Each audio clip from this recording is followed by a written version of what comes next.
What would you do if the night itself rose up against your journey? Not with bandits, not with a storm, but with a wolf. On a rain-slick forest road, headlights cut through the mist, only to reveal a lone figure standing in the center of the asphalt. A wolf, silvered by the rain, unflinching before the car. Most people would expect teeth a-snarl, the flash of primal fury. But this wolf did something no predator should. It lowered itself to the ground. It bowed. Knees bent, eyes burning with a desperate light. It blocked the path not to attack, but to beg. In that impossible moment, two lives inside the car realized this was not a warning. This was a plea. And if they chose to follow it, the forest would reveal a secret darker than the storm and far more dangerous than the wolf itself. The road stretched endlessly through the forest, a thin ribbon of asphalt, swallowed by shadows. On either side, towering pines swayed in the wind, their branches whispering like 1,000 hushed voices. The headlights of the old sedan carved out a narrow tunnel of light, illuminating patches of mist that clung low to the ground. Inside the car, Daniel kept both hands firmly. He wasn't nervous, but there was something about long forest roads at night that demanded attention. Beside him, his wife Claire leaned against the passenger window, her breath fogging the glass as she hummed quietly to a tune only she seemed to remember. A thermos of coffee sat half empty in the cup holder between them, its faint aroma. They had been driving for hours, leaving the small mountain town far behind, heading toward the cabin they had rented for the weekend. It feels alive. It was supposed out to be here. a quiet escape, just the two of them, away from the noise of the city. Claire talked about how peaceful it would Alive, be, sure. how mornings would smell of pine But I'd resin rather it and wood stay smoke. where it is. Daniel smiled at the thought of fishing in the nearby Stress. The night felt ordinary, almost comforting. Rain tapped gently against the windshield, blurring the line between forest and sky. Every so often, Claire pointed out the reflective gleam of a deer's eyes watching from the roadside, or the dark silhouette of an owl perched on a branch. It feels alive, she whispered once as Daniel chuckled. Alive, sure. But I'd rather it stay where it is. The last thing I want is a buck charging across the road. She smiled, her fingers absent-mindedly, tracing a circle on the foggy glass.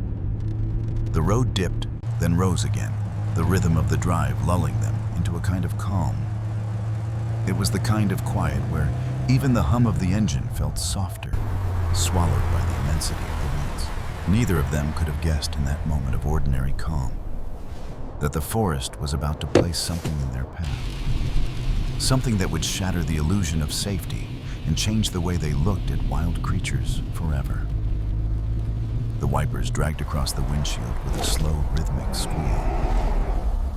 Daniel narrowed his eyes at the rain-slick road ahead when suddenly something shifted in the beam of the headlights. At first, he thought it was just another deer, the kind that Oh my froze at the goodness. sight of oncoming lights. But this shape didn't flinch. What was that? It didn't bolt into the woods. Instead, it stepped deliberately into the center of the road and stopped. Daniel slammed the brakes. Tires hissed against wet asphalt, and the car jolted to a halt only a few yards away. Claire's hand shot out to the dashboard, her breath catching. There, caught in the stark wash of the headlights, stood a wolf. Its fur glistened, silvered by the rain. Muscles rippled under its coat, but it didn't bare its teeth. It didn't snarl. It simply stood motionless, its yellow eyes reflecting the beams like two molten coins. Claire whispered, "It's blocking us." Daniel's grip That's tightened not on the aggression. steering wheel. His instincts screamed to reverse to get away before the predator lunged. But the wolf did not move closer. Instead, it lowered its head, and then in one surreal motion, bent down onto its front legs, as if bowing. The world outside the car fell silent. Even the rain seemed muted. Daniel frowned. That's not aggression. Claire's eyes were wide. It's begging. For a long moment, the two sat frozen, the hum of the idling engine, the only sound between them. The wolf remained in the beam of the headlights, chest rising and falling with shallow breaths, head still lowered as though pleading for them to understand. And in that strange, trembling silence, a truth pressed against the glass, of the ordinary night. Something in the forest was calling them, and it had chosen the most unlikely messenger. Daniel's pulse thudded in his ears. He had seen wolves before from a distance on nature programs, framed safely by a screen, but never like this. Never so close, never so deliberate. The wolf didn't budge. The rain slicked off its fur, dripping into small rivulets that glistened under the headlights. Then, as if sensing their hesitation, it lifted its head slightly and let out a low, guttural sound. Not Daniel, a growl, we can't just sit threat. here. More like a moan, a sound of pain. Claire swallowed They're out hard. there. Daniel, A whole pack of we them. can't just sit here. He kept his foot hovering over the gas pedal. It's a wolf. Do you have any idea how insane this is? If there's a pack out there. But then, the animal shifted again. It took two slow steps backwards, still facing them, then stopped. The rain pattered harder. Its eyes flicked from the car to the darkness of the trees, then back again, as though beckoning. And finally, it lowered itself once more, the motion deliberate, imploring. Claire's voice cracked. It's trying to show us something. Daniel hesitated. Everything in him screamed danger. But the sheer unnaturalness of the scene, the way the wolf had surrendered its fear, its dignity, overrode the warnings. He eased the car into park.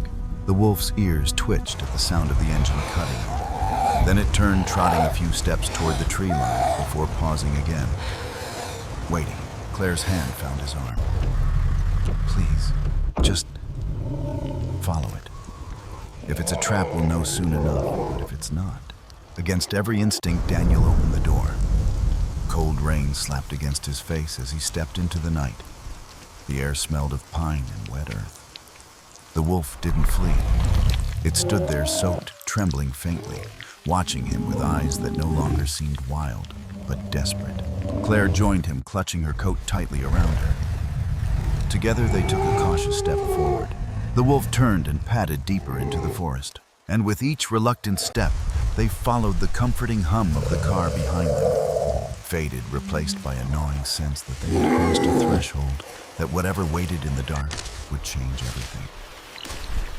Branches cracked underfoot as Daniel and Claire stumbled. The forest swallowed sound.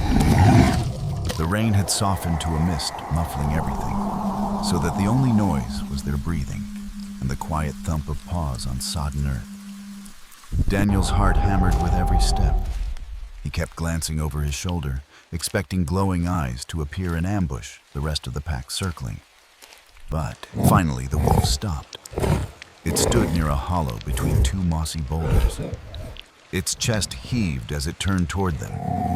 In the glow of their litsi, curled on the wet ground, was a smaller wolf. A pup. Its fur was matted with mud, one leg twisted at an angle that made Claire flinch. Oh, God. The tiny creature let Daniel, out a it's faint just a whimper, baby. barely audible above the hush of the forest. Claire, Daniel froze. It's This hurt, was the probably crisis, the trapped in a reason the storm. adult wolf had broken every instinct of fear to block their path. He swallowed, lowering the beam of his flashlight. It's hurt. Probably trapped. The adult wolf stood only a few feet away, muscles taut, but it didn't lunge. It watched with wide, haunted eyes, as if holding its breath. Claire extended a hand slowly, her voice trembling. It's okay, little one. It's We're okay, here. little one, The pup we're whimpered here. again, shifting feebly. Daniel crouched down beside her, scanning the leg. It's not broken, just badly strained. If we free it might limp away. The adult wolf whined softly. A sound so unlike the feral menace Daniel It's had not always broken, imagined, just that it badly cut straight through strained. his chest. For a long moment, predator and human knelt together in the dripping forest, united by the same fragile heartbeat. With a steady hand, Daniel untangled the pup from a snare of roots and lifted it gently into Claire's arms. The little body trembled, but it didn't resist. It buried its nose against her coat, exhausted. For the first time that night, Daniel exhaled fully. Relief washed through him, almost dizzying. He looked up at the adult wolf, who stood motionless, rain streaking Oh, its you fur. poor thing. Their eyes met, and Daniel It's whispered, gonna be okay. It's safe now. The forest seemed to breathe again. The nightmare was over, or so they thought. For a fleeting moment, the forest seemed to exhale. Claire held the trembling pup against her chest, its tiny heartbeat fluttering against her coat. Daniel straightened Mud, clinging to his knees, and almost allowed himself to believe the ordeal was finished. But then he noticed something. The pup's hind leg wasn't just twisted by roots. It's all right. It bore a deep abrasion, a thin line cutting across the fur, as if it had been caught in wire. His stomach This was tightened. not caused by roots. He swept the flashlight beam lower, tracing the ground. Metal glinted in the mud. A length of cable stretched between the boulders, half buried under wet leaves. Another lay a few feet beyond. Snare loops. His breath caught. Claire, this isn't an accident. Before she could respond, the adult wolf stiffened ears, pricking forward.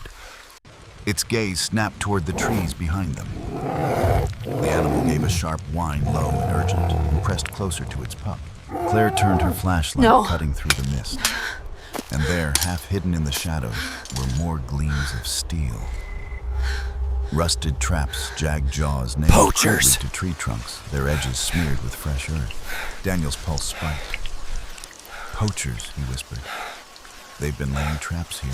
The realization struck with icy weight. This pup wasn't the only victim. The snares, the cages, they were scattered like landmines across the forest. Any creature wandering through could be maimed, broken, killed. Then, from deeper as the woods, came a sound that froze them both. A faint metallic snap, followed by a strangled cry. Not human. Animal. Another life caught somewhere just beyond their sight. Daniel, the adult there are wolf more. whirled toward the sound teeth, bared not at Daniel, but at the unseen threat lurking in its territory. It paced anxiously, then looked back at them, eyes blazing with urgency. Claire clutched the pup, tighter horror in her voice. Daniel, there are more. The forest no longer felt silent. It thrummed with invisible tension, a web of cruelty woven all around them. What they thought was a single act of rescue was only the edge of something much darker. And now, whether they liked it or not, they continued with it. We're in it now! The cry came again, raw, desperate, tearing through the mist. This time, Daniel could tell it was close, maybe only a few hundred feet deeper into the forest. The pup whimpered in Claire's arms, and the adult wolf growled low in its throat, shifting anxiously between them and the sound. Daniel's instincts warred inside him. Every rational part screamed to turn back, to return to the safety of the car. But something about the wolf's eyes, burning pleading, cut through that fear. This animal hadn't dragged them here for nothing. It wasn't finished. Stay with the pup, he told Claire. No, she said firmly, shaking we started her head. this together. We finished it together. We finish it together. The wolf bounded ahead, glancing back to ensure they followed. Daniel and Claire pushed through brambles, the forest clawing at their clothes, their boots sinking in mud. I'm trying. The metallic smell of rusted traps grew stronger. Then Daniel's flashlight caught it, a larger wolf, ensnared by a brutal steel trap clamped around its hind leg. Blood soaked the ground beneath it. The animal thrashed, eyes wide with terror and agony. Claire gasped. Oh, God. The adult wolf rushed forward, circling the trapped one, whining and pawing helplessly at the cruel metal. It turned back toward Daniel and Claire, teeth bared. We have to help them. But in sheer desperation, Daniel dropped Be to his careful, knees Claire. beside the trap. His stomach twisted Be careful, at the sight Claire. of jagged teeth sunk deep into flesh. He forced himself to go. He needed leverage, something to pry it open. His hands fumbled through the mud until they found a broken branch thick enough to use as a wedge. He jammed it into the trap's hinge and leaned with all his strength. The trap barely budged. The wolf's cry rose to a fever pitch. Daniel hurried. Claire's voice shook. She pressed her coat against the bleeding wound, ignoring the risk of teeth snapping and tearing. The injured wolf's breath came in ragged bursts, but astonishingly, it didn't bite her. It seemed to understand. With a roar of effort, Daniel pressed down. The metal jaws creaked, then finally sprang apart with a violent snap. The wolf collapsed onto the ground, free at last, whimpering. For a moment, no one moved. Then the adult wolf nosed its wounded There you companion go, gently, little one. licking its muzzle. The pup squirmed in Claire's arms, letting out a tiny yelp that made the forest tremble with fragile hope. Daniel fell back on his heels, chest heaving, arms burning from the effort. He looked up. 3 pairs of golden eyes shone in the darkness. Mother and wounded wolf all fixed on him and Claire. Not predators, not prey, allies in a war against cruelty. And in that charged silence, something shifted forever. A bond sealed not by fear, but by the raw, It's okay. undeniable act of mercy. You're safe now. The forest was quiet again, but it was no longer the same silence as before. It was deeper, heavier, as if the trees themselves had borne witness to what had just taken place. Rain trickled steadily from the canopy, dripping onto blood-stained leaves, washing a metallic scent into the earth. Claire cradled the pup close, its tiny body shivering, but calmer now. Beside her, the injured wolf leaned heavily against the adult. Every breath labored, but steady. The bond between them was unmistakable family reunited. It is okay, little one. And survival. Daniel wiped his muddy hands on his jeans' exhaustion, pressing down on his shoulders. He had expected fear even attack once the wolf was freed. Instead, the 2 adults lingered only a few feet away, watching him and Claire, with something that could only be called recognition. Their eyes, once wild and untouchable, now carried gratitude. For a long moment, the 4 humans and wolves stood together in the dripping night. Predator and prey hunter, and hunted those roles, had dissolved. There was only life, fragile and stubborn, fighting to endure. Finally, the adult wolf lifted its head and released a low, resonant howl. It wasn't a call of rage or warning, but something softer, almost mournful. From somewhere deeper in the woods, faint echoes answered. The pack was near. The wolves lingered a moment longer, then slowly turned. The wounded one limped forward, supported gently by its mate. Claire lowered the pup to the ground, and it hobbled after them, pausing only once to glance back at the We'll humans never see them who again. had given it a second chance.